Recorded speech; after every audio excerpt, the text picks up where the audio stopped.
When you're looking for information online, sometimes it can be difficult to determine whether the sources you are looking at are reliable and trustworthy or not. Rather than taking everything at face value, it is important to critically evaluate the content you find on the internet. To help us think through steps we might take in evaluating web sources, we use the acronym SIFT to help us remember how to sift our sources to find the good ones.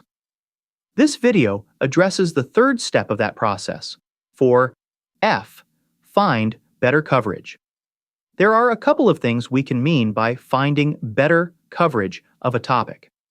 First, we might mean finding broader or more comprehensive coverage. Instead of sticking with the first source we come across on a topic, we want to continue our search for information. We want to see what other writers have said about a topic through a process we call lateral reading. Writing is a conversation. Any conversation has multiple voices and perspectives, and we want to listen to all of them.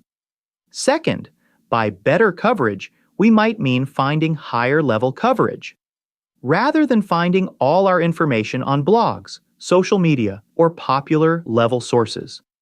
Sometimes we want to see what experts have to say on a topic. We might want to look for what we call scholarly sources, which are written by experts for other experts in a field, and which often share research and new discoveries.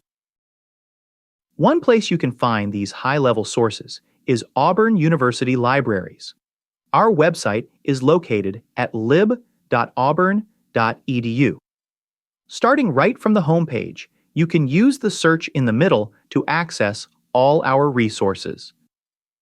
We use a process called keyword searching, where instead of typing in your entire research question, think about what the big picture key concepts you are investigating are.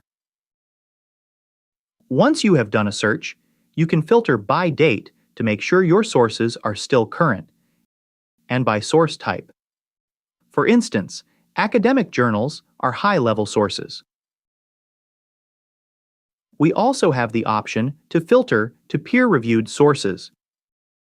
Each result will have a button underneath that allows you to actually access a source. Auburn Libraries also provides students with access to high-quality popular sources and not just scholarly ones. These include things like newspapers and magazines.